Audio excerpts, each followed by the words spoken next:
All right. So I've been having a conversation with Fringe Elements in the comment thread of his video about this issue I had brought up. Where uh, now I don't believe in IQ. I believe there's multiple types of intelligence. I think that's clear. That being able to build a sports car from scratch, or being able to build an oscilloscope from scratch, or being able, for that matter, to create a symphony or something. It's not just musically skilled, but I want it to something intellectually complex like that. Those are different types of intelligence. Um, yeah, and I've seen animals show this too, because I've seen like spiders that are doing things I know people would screw up, like cutting a leaf out of their system. So easy to get the leaf stuck up in the web. Well, they know what they're doing, and they're obviously not intelligent. And yet I've seen people working with cables acting stupider than that. It's a dynamic thing. But just taking the idea of intelligence, and IQ maybe, even though it's like a multidimensional thing, intelligence. And IQ makes it one number. And if it's well done, it's still going to have a problem because it's simple, it's zero-dimensional version of a multidimensional space. But it still should be some sort of projection, right? So maybe it would still predict success. I doubt it. But anyway, I mean, other than apophenically. But whatever. I'm willing to grant that. So grant that. And that it's heritable, that you can inherit intelligence. Grant that too. Also questionable, again, because it's not like intelligence juice and it gets mixed 50-50%. It's combinatorial, like chemistry. Two chemicals, a tiny little change makes the difference between an explosion and not. Okay. So, let's see.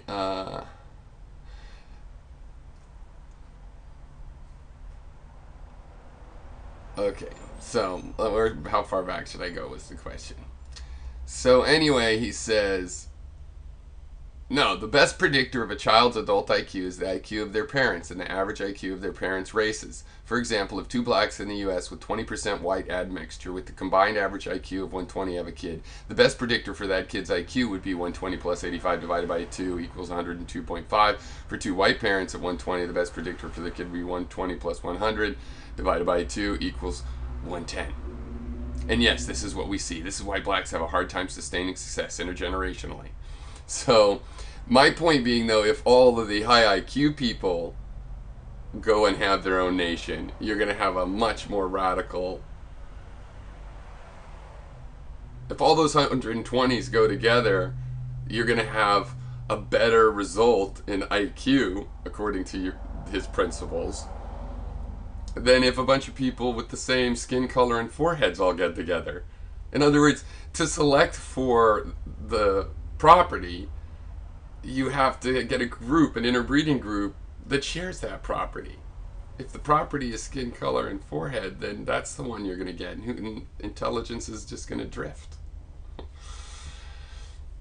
I said, you say that IQ is heritable, but you don't think two high IQ parents are going to have high IQ children?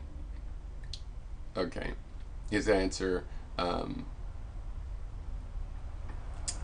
well, I don't know if that was an answer, so maybe this wasn't an answer, so I won't actually quote this as an answer to that. That was my answer to him.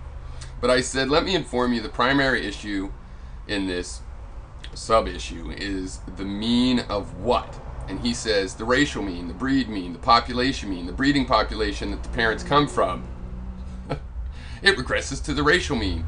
And then he throws in, I'm sorry if race doesn't exist in Candyland, but when actually dealing with the world, you find that race is functionally very real genetically. But he's already said, well, and so I replied to him, you pointed out the number of genetic differences to determine race or breed or similar set designators is arbitrary, but still valid. However, it is issues like this where that fact becomes important. An individual is part of many populations. Oops. Does it regress towards all their means? Does it regress towards the mean of the population granularity you happen to choose when you're asking the question? So he says it regresses towards the breeding population mean. Find the ancestry and you will find the mean. Blacks in the US are estimated to be 20% white admixture, so darker blacks will probably have a lower regression number than lighter blacks, since the regression of 85 is just an average of all blacks, like just the horse and the cattle. Breeders have known this for thousands of years. This shouldn't be controversial at all. If you're mixed race, you'll be of mixed regressions. So I say, huh? Well, the breeding population for one birth is 2 people, or it's a set of co-breeders, which is why people talk about the ability to interbreed. In other words, all humans are part of a single breeding population. Still, you have not answered. If a group of mixed IQ people started their own country, would that nation have higher IQ children after a few generations, in your view, than a population seeded from low individuals of the same race? He said, probably. I don't know how far regression to the mean goes. It can't be infinite, otherwise evolution would be impossible. In fact, creationists use regression to the mean as an argument against evolution. But it would certainly regress a little bit, and the disparity between the high IQ population and the low IQ would be much lower in the second generation, assuming both populations have the same racial admixture. So look, he's talking about evolution, but he thinks evolution is something where you have some sort of characteristic you regress to. That evolution is the regression to a common statistical number. That we are always focusing in on it. Whatever our current common statistical number, we're evolving towards that. No. That would seem to be the case when there's stability, and over a local enough time range, there's always stability instantaneously in some sense. Right, so evolution is such a long process to us. It looks stable, so you could think that. But obviously, prima facie, evolution branches. There's ways for it to branch and find new means and stuff, and it's like it's not that confusing. So I told him, it's quite simple, F.E., if you see the potential regression as you seem to. It depends what scale you're using in time, and in general, also space, for other such questions. In other words, it depends on scope. Over 100 years, the regression is to the mean of the actual genetic instances that interbred in that period. Roughly, it's still actually combinatorial, but assuming even mixing and idealized genetic mixing, which I don't generally believe. The point being, I don't believe in this regression to the mean is not the right way to say it. Okay, there is no mean, because you're in a pairwise breeding population. Over 100 years, all of these pairs and the natal relationships create a network that is a breeding population. Has been over time, like integrated or integrable. Can be integrated, breeding population. Right? And you would be focusing in on the common traits in that breeding population. Right? With noise to the fact that people are having genetic variation through evolutionary processes. Right? So if you take a really big period of time, that breeding population is the whole species. And if you take a really narrow period of time, it's just 2 people. So I had continued. Then in a group of 1 pairing, you would have regression toward the mean of the pain. The fuck? Plus minus the variation possible from that mean. If you were worried about the convergence of the already narrowly separated property of IQ, you have other ways to achieve that, e.g. a breeding population exclusively of high IQ individuals. That would necessarily make a bigger difference than racial separation if your premises are true. However, IQ happens also to not be as you think it is.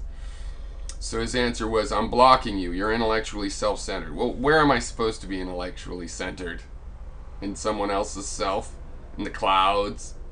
In the not understanding logic? What is it that so many on every side of things just don't get logic? Look, logic needs something besides logic to get truth. Because it starts from information. Right? It starts from information. So you have to have a way to judge the information. And one of the ways that is super common, the main way that you guys don't get, is you take facts, statements that you don't know if they're true or not, and you reason with them and see what comes out. And if you get something that you know is bullshit, then you have a reason to question your principles. It's called, argument, ad absurdum, ad infinitum, various things where it's like, oh, look, this reasoning is broken, we're going to blame the principles. But there's other ways, you know, with your senses and tangibility of the results and the input of a logical argument, there's ways to test that. Yeah. I'm blocking you. No, I got a little sloppy in the last comments, but that's not why you blocked me.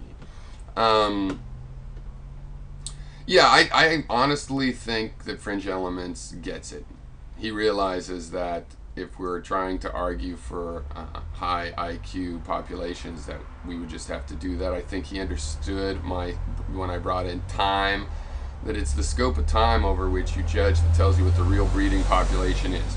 The potential breeding population, animals that theoretically could breed, that's an abstraction that's useful, but they're, in terms of evolution, what you really have is a material fact of interbreeding, pairwise. And over time, you have concrete, actual networks of specific individuals that have interbred over time in various ways that can happen with the parental relationships, as well as you know, the mating.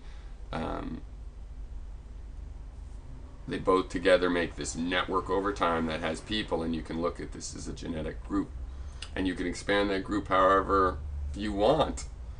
And if in 100 years, you know, this one group of people has a certain, you know, it's a certain size, they're still not regressing really to mean. Why? Because that group can be broken down into subgroups. Yeah. But the bottom thing is that it just kills their argument. I mean, it's great to see the smackdown with all the little facts and papers and this and that, but I mean, like skeptical heretic, that was great. But on the other hand, you know, they like that. If the people that could know who won a debate like that were the answer to this problem, it would already be answered. The issue is something more simple like this. I mean, I think Fringe Elements understood. He understood my point. He understood the scale of the scope, and how the arbitrariness of choosing these things, and the fact that there's still material meaning in the statistics he likes to quote, but that the meaning goes in this other direction. Right? It goes in, you can't pretend to be concerned about intelligence and want to create breeding populations on some other criteria. Evolution is quite clear. If you want people to be, to get some property, then, you know, it is possible to breed for it by choosing a population with that property.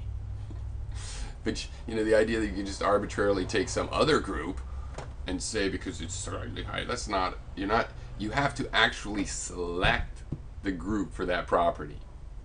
You can't say, here's a group, people I painted red, and there's one super genius, so their average IQ is higher. You know, it's not, you have to select the super geniuses for their intelligence and breed that way. That's how that actually works. But the other thing is, that's so funny because that's limited. That's focusing in on pre-existing traits. And we have millions of years of evolution here to notice that there is a branching that goes on. Okay, bacteria didn't just we're the regression to a bacterial mean. Yeah, no, I don't think that's the whole picture. So I think it shows pretty much what the struggle really is here. And it is not to enhance intelligence.